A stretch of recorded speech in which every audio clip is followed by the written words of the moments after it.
Um camponês medieval com 35 anos já era considerado um idoso. Hoje, com 35, a gente está começando a pensar na carreira. Pois é, o combustível para essa vida curta vinha de uma única refeição quente por dia. Um tipo de guisado, cozido num caldeirão que quase nunca era esvaziado. Sem brincadeira. A base era sempre a mesma: grãos, que compunham até 80% da dieta. E o que mais tivesse à mão: cebola, repolho, nabos. Os restos de ontem viravam o começo do jantar de hoje. Mas o segredo dessa sopa não estava numa receita, e sim na sobrevivência. Porque dependendo da estação, ela podia ter ingredientes que você nem imagina. E a gente vai descobrir que ingredientes eram esses. E por falar em coisas que precisam ser alimentadas para continuar existindo, esse caldeirão aqui do canal funciona com a sua inscrição. É o ingrediente que faz a gente continuar cozinhando esses vídeos. Então, já sabe, para começar, essa sopa, ou pottage, como era chamada, era menos uma receita e mais um reflexo direto da estrutura social da Idade Média. Esse sistema dominou a Europa por séculos. Estamos falando de um período que vai do século X ao XV. 500 anos onde essa era a realidade para a esmagadora maioria. E quando digo maioria, é maioria mesmo. Mais de 90% da população eram camponeses. A sociedade era uma pirâmide rígida, e a base inteira, quase a pirâmide toda, era essa massa de trabalhadores rurais. Um número difícil de imaginar hoje. Um camponês médio na Inglaterra do século XIII, por exemplo, não era dono da terra. Ele apenas cultivava uma parcela de 12 a 30 acres, um virgate, que pertencia a um senhor feudal. Por esse privilégio, ele pagava com trabalho forçado e parte da sua colheita. Não havia mobilidade. A gente sabe disso com um detalhe impressionante por causa de documentos como o Domesday Book de 1086. É um censo gigantesco feito na Inglaterra que registrou quem possuía o quê, terra por terra. É um retrato frio que revela a base da dieta, grãos. Mas não os melhores. O trigo, a safra de rendimento, ia para o senhor. Para o camponês, sobrava cevada, aveia e centeio. E essa vida de trabalho exaustivo cobrava seu preço. A expectativa de vida raramente ultrapassava os 35, 40 anos, sem contar a mortalidade infantil, que era brutal. Aquele guisado não era uma escolha gastronômica, era o combustível mínimo para aguentar o dia seguinte. Literalmente uma questão de sobrevivência. Entender isso é fundamental. O pottage não era sobre sabor, era sobre eficiência. E essa eficiência começava no coração da casa, o caldeirão. A cozinha não era um cômodo separado. Era o centro da casa, que geralmente tinha um único ambiente. O fogo ficava no chão, numa lareira rudimentar. E o caldeirão de ferro ou cerâmica ficava pendurado ali dia e noite. O calor aquecia a casa e cozinhava a comida ao mesmo tempo. Era uma solução 2 em 1. Esse caldeirão raramente era esvaziado ou lavado. Funcionava como um caldo eterno. A cada dia, novos ingredientes eram adicionados aos restos do dia anterior. A gente não precisa só imaginar. Manuscritos iluminados, como as 3 Riches Heirs do Duque de Berry, do início do século XV, mostram exatamente essa cena. São calendários de luxo para a nobreza, mas que retratam a vida camponesa. E lá está ele, o caldeirão, sempre no centro da ilustração, confirmando sua importância. E a prova material vem da arqueologia. Cientistas usam uma técnica chamada cromatografia gasosa para analisar resíduos microscópicos em cacos de potes medievais. O que eles encontram? Vestígios de cereais, leguminosas e, ocasionalmente, gordura animal. Tudo misturado. É a assinatura química do caldeirão perpétuo, provando que a prática era real. Essa mistura encontrada nos potes antigos é a confirmação do que os textos sugerem. Não era uma sopa de um ingrediente só. Era um sistema contínuo, onde cada dia adicionava uma nova camada de sabor e nutrientes sobre a anterior. Essa técnica do cozimento contínuo moldava tudo. Mas a base, o que realmente dava sustância a esse caldo, era uma coisa só: grãos. Até 80% da dieta vinha deles. Pensa nisso. 4 de cada 5 calorias que um camponês ingeria vinham de grãos. Isso definia a vida. A carne era um luxo, os vegetais um complemento. Os grãos eram a garantia de não morrer de fome. E não era o mesmo grão em todo lugar. A geografia ditava o prato. Na Inglaterra e no norte da França, cevada e aveia. Na Alemanha e Europa Oriental, o centeio. mais resistente ao frio. Essa variação mostra que a sopa camponesa era um conceito adaptado às condições locais. Novamente, a arqueologia confirma. Em Warren Percy, um vilarejo medieval abandonado na Inglaterra, o estudo de restos botânicos mostrou de forma conclusiva: a cevada era o cereal dominante na dieta. Não é especulação, é evidência física. O pão que eles comiam seguia a mesma lógica. Era escuro, pesado, como o maslin, uma mistura de trigo e centeio. O trigo para dar alguma qualidade, o centeio para render mais. Muitas vezes os grãos nem viravam pão. Eram cozidos direto no caldeirão, até formar uma papa grossa, um mingau salgado, conhecido como frumenty ou gruel. Era a forma mais direta e econômica de consumir as calorias. Então, a base era essa papa densa de cereais. Mas não era só isso. Para dar algum sabor e, mais importante, vitaminas, entrava em cena a horta que toda a família mantinha. Cada casa tinha seu pequeno lote de terra. A gente tem uma ideia desses ingredientes por meio de tratados de culinária da época. O Le Viandier, de um cozinheiro chamado Taillevan, embora focado na nobreza, menciona os ingredientes básicos disponíveis. A base do sabor vinha da Santíssima Trindade da cozinha medieval: cebola, alho poró e alho, fáceis de cultivar, potentes no sabor.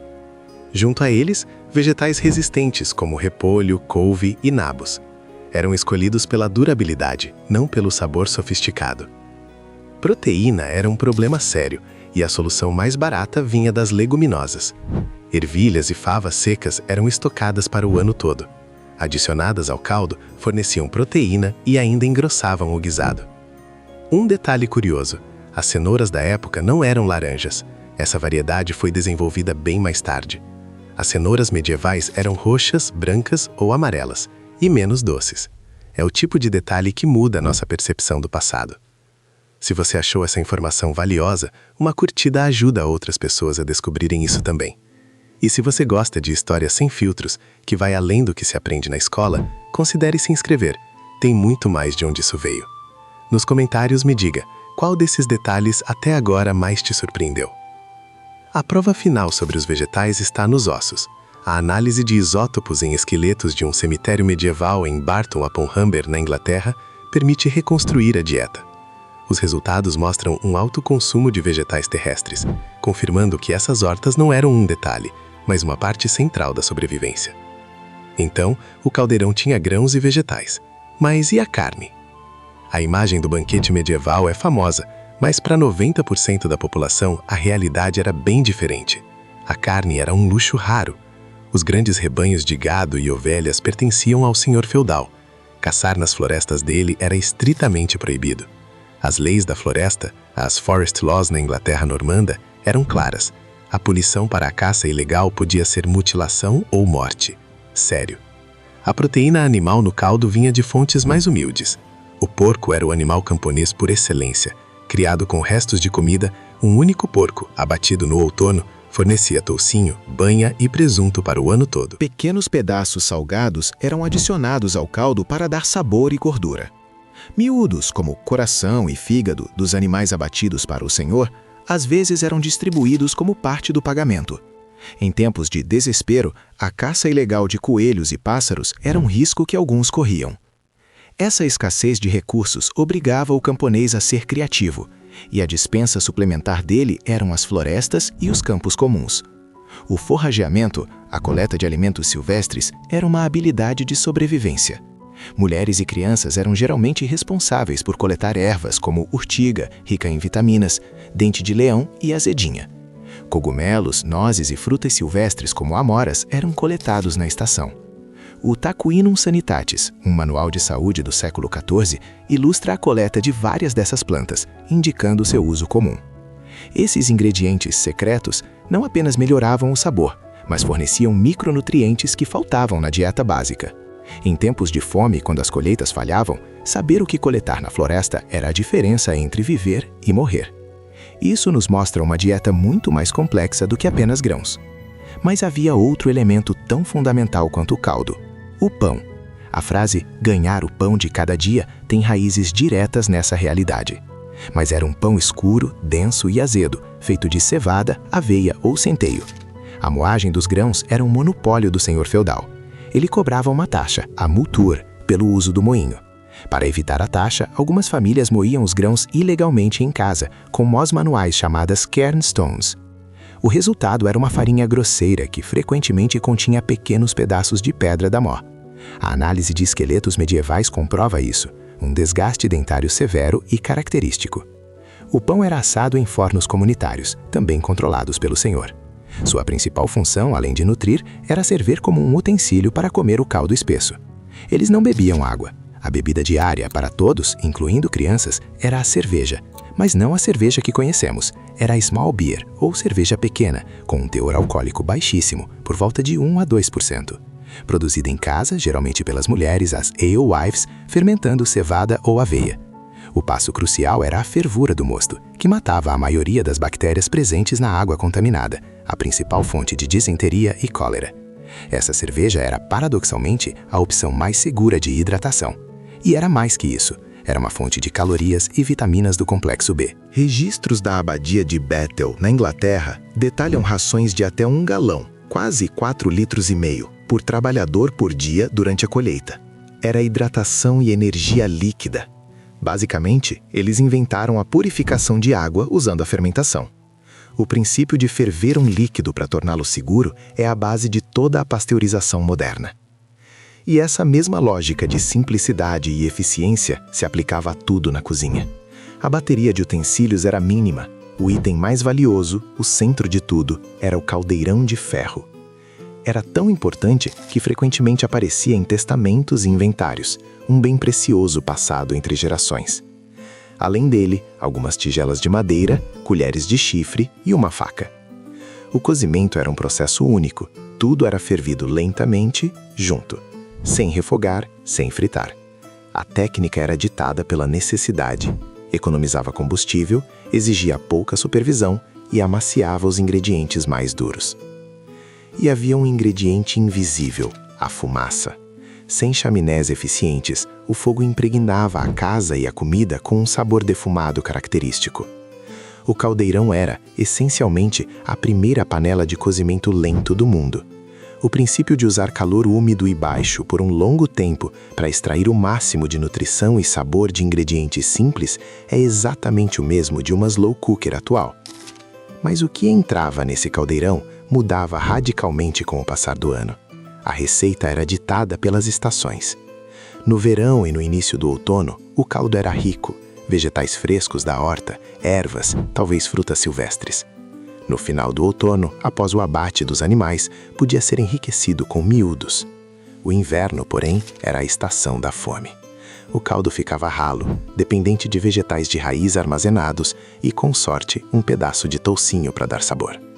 A primavera é o período mais brutal. Os estoques de inverno acabavam e as novas colheitas ainda não estavam prontas. A sobrevivência dependia do forrageamento de brotos e ervas selvagens, como a urtiga. Essa variação sazonal nos lembra do conceito moderno de comer local e sazonal, mas sem o elemento de escolha. Para eles, não era uma filosofia gastronômica, era a realidade imposta pela natureza. Essa montanha-russa de ingredientes levanta uma questão óbvia. Quão saudável era essa dieta, afinal? A resposta é complexa. Quando a comida era suficiente, a dieta era surpreendentemente funcional. A base de grãos integrais e leguminosas fornecia carboidratos, fibras e proteínas.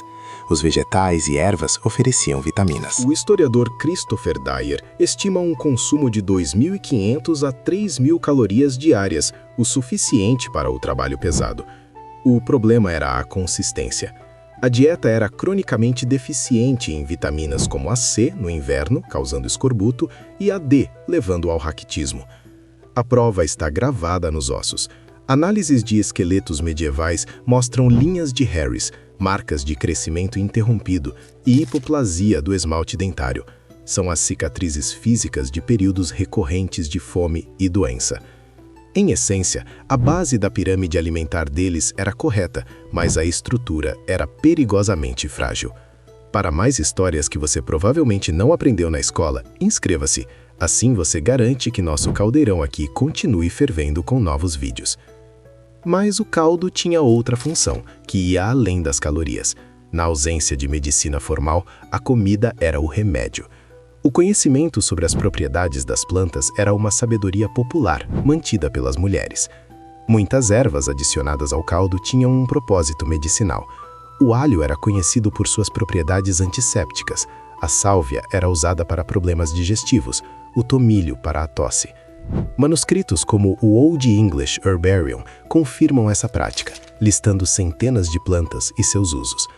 O caldo espesso era o veículo perfeito para administrar esses remédios, garantindo que toda a família recebesse uma dose preventiva, especialmente durante o inverno. O conceito de que você é o que você come não é uma invenção moderna. Eles viviam isso da forma mais literal e desesperada possível. Tudo isso soa muito detalhado para uma época sem livros de receita camponeses. Então, como sabemos de tudo isso? Nossa compreensão é uma reconstrução, um trabalho de detetive histórico baseado em 3 tipos de evidências. Primeiro, os registros senhoriais, que listam os aluguéis pagos em produtos, nos dizendo o que era cultivado. Segundo, a iconografia, as ilustrações em manuscritos que mostram cenas de cozimento. E terceiro, a mais poderosa, a arqueologia. A análise de resíduos em potes, restos de comida carbonizada e até matrinas medievais. Escavações em Coppergate, na cidade de York, encontraram sementes de maçã, framboesa e endro perfeitamente preservadas.